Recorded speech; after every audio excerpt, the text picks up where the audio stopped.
Cameron, बात आखिर अटकी कहाँ है? ईरान के फंड्स पर, स्ट्रेट ऑफ हुर्मुज़ पर, यूरेनियम पर? क्योंकि ऐसा लगता है सदर ट्रंप यूरेनियम के मामले पर तो कुछ कदम पीछे हट रहे हैं। ईरान के फंड्स के हवाले से भी इतलात आ रही हैं। फिर जो चीज़ अनाउंस हो जानी थी वो क्यों नहीं हो पाई है? आई थिंक इसमें जो सबसे जो बड़ी बुनियादी वजह है वो वर्डिंग का भी है कि जो एमओयू के ऊपर जो एक एग्रीमेंट हुआ था और उसको किस तरीके से अल्फाज में ढाला जाए, एक ये भी बहुत बड़ी वजह बनी है। उसमें जो सबसे बड़ा मामला है वो स्ट्रेट ऑफ हुर्मुज़ को लेकर के है,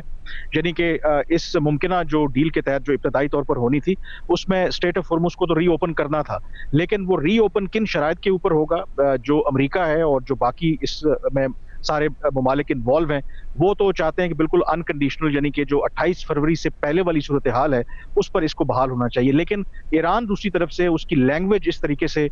एमओयू के अंदर रखना चाहता है कि उसमें ईरान की जो सॉवरेंटी है ओवर स्टेट ऑफ हुर्मुज़ उसको एक्सेप्ट किया जाए। सिमिलरली जहां तक जौहरी प्रोग्राम या न्यूक्लियर प्रोग्राम का ताल्लुक है, तो उसमें भी जो वाज़े तौर पर अमेरिका है वो एक उसमें डिक्लेरेशन चाहता है ईरान की तरफ से, और इसी एमओयू में वो डिक्लेरेशन चाहता है। लेकिन जो ईरान है वो ये कहता है कि इस मरहले के ऊपर हम जो बातचीत है वो एक तो मुकम्मल जो जंगबंदी है उसके हवाले से करेंगे, दूसरा स्ट्रेट ऑफ हुर्मुज़ के हवाले से करेंगे, और अगले मरहले में फिर जो न्यूक्लियर इश्यूज है उन पर भी बात हो सकती है। तीसरा जो इंपॉर्टेंट फैक्टर है वो ये भी इंटरप्रिटेशन का मामला है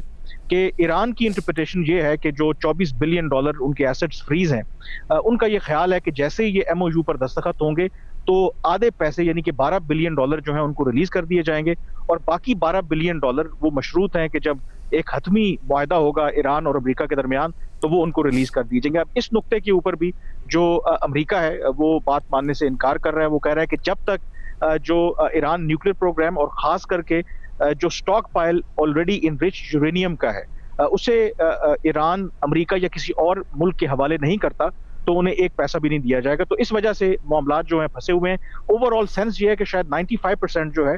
मामलों के ऊपर इत्तेफाक जरूर है, लेकिन ये जो 5% है शायद ये बहुत बड़ा गैप है जिसको अभी कवर करने में थोड़ा टाइम लग रहा है। और सर, सारी सूरत हाल में एक चीज़ की तवक्को की जा रही थी कि शायद मुआहदा होने में टाइम लग जाए मगर जंग दोबारा नहीं शुरू होगी। मगर अब जो हुआ बंदर अब्बास पर अमेरिका की तरफ से हमला किया जाना और ईरान का ये कहना कि हम जवाब देंगे, लगता है कि दोबारा जंग का खतरा भी बढ़ सकता है सारी सूरत हाल में। देखें, जो अमरीकी फौज या सेंटकॉम का इसके हवाले से जो मौकफ है, जो कल रात उनकी तरफ से जो उन्होंने कहा कि कार्रवाई की, जो उन्होंने ईरान की कुछ बोट्स को निशाना बनाया क्योंकि उनके ख्याल में वो स्ट्रेट ऑफ हुर्मुज़ में माइंस वगैरह बिछा रहे थे, तो उनका ये मौकफ है कि ये अमेरिका की तरफ से एक डिफेंसिव मेजर था, यानी कि ये ऑफेंसिव मेजर नहीं था, और उनके ख्याल में इसकी वजह से जो जंगबंदी दोनों मुल्कों के दरमियान पाकिस्तान के तवस्सुत से हुई थी वो अपनी जगह पे बरकरार है।